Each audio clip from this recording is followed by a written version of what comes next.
We ought to bake a sunshine cake. It does more good than a big thick steak. Hi, I'm Jill, and you're watching ThermoHow, Thermomixing made easy.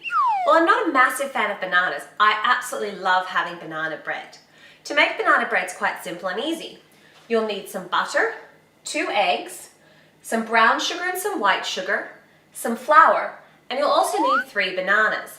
Now, you want the bananas to actually be overripe, so they're quite moist and they're quite sticky. So what I do is when the banana starts to go brown and get ripening, what I do is I put it in the freezer to freeze it. Then, whenever I need to make my banana bread, I just need to take the bananas out and set them out so that they'll defrost. It's also good to set your butter and your eggs out so they'll be softening. You'll also need some sort of a loaf pan, such as this one. You can make these into muffins and put them in muffin trays, but today I'm going to put it into a loaf pan. To begin with, we're going to add 2 eggs to the bowl and mix for 7 seconds on speed 3. We're then going to add our bananas and mix for 10 seconds on speed 3.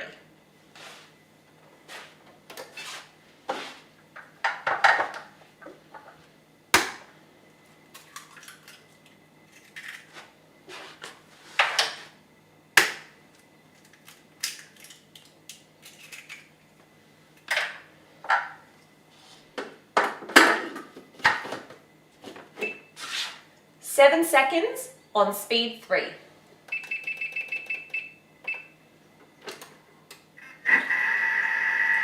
Next, we're going to add 3 bananas and mix for 10 seconds on speed 3.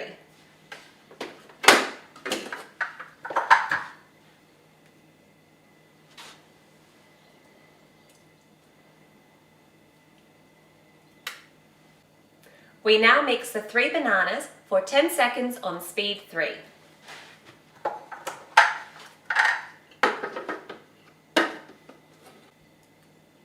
Next, we're going to add 300 grams of self-raising flour and mix for 10 seconds on speed 4.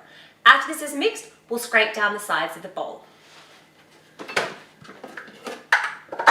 Press your scales to add the 300 grams of self-raising flour.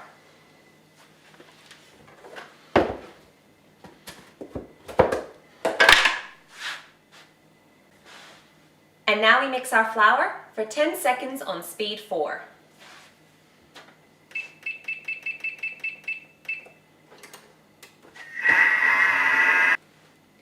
We're going to scrape down the bowl, and then we're going to add 110 grams of white sugar and 30 grams of brown sugar and mix that for 15 seconds on speed 2.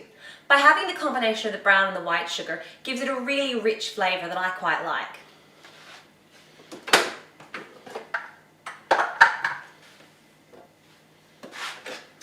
So we'll need to scrape down the sides of the bowl just to make sure all the flour gets in.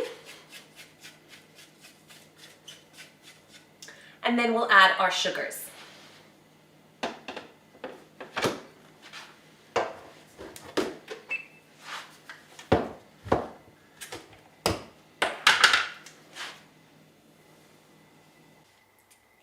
Next, we're going to mix it all together again for 15 seconds on speed 2.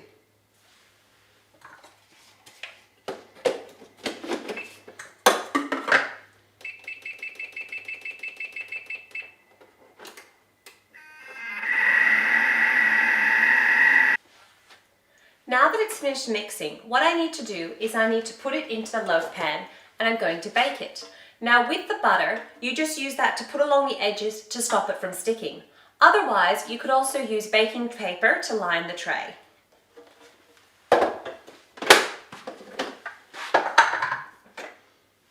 You can see that my dough has mixed together, so I'm now going to put it in the tray and then put it in the oven and bake it at 180 degrees for around about 30 to 45 minutes or until a skewer inserted comes out clean. Another trick you can use when you're baking is to save your old butter wrappers and put them in the freezer. Then, whenever you need to actually do any greasing of a pan, you can take the frozen butter wrapper and open it up and wipe that around the inside to grease your pans. Now that I've got all my batter in the tray, I'm going to put it in the oven and bake it. At this stage, if you wanted to, you could add in some walnuts if you'd like to add some nuts, or you could sprinkle some sugar on top as well. I've taken my banana bread out of the fridge as it's nice and golden brown. This banana bread freezes beautifully, that's if any of it lasts that long. I hope you found this video useful, and if you have, please subscribe to the YouTube channel and also like us on Facebook for more helpful videos. I'm Jill, and you've been watching ThermoHow, Thermomixing made easy. Oh, we'd ought to bake a sunshine cake. It really isn't so hard to make. How? Fresh tears, a pound or two of pleasure.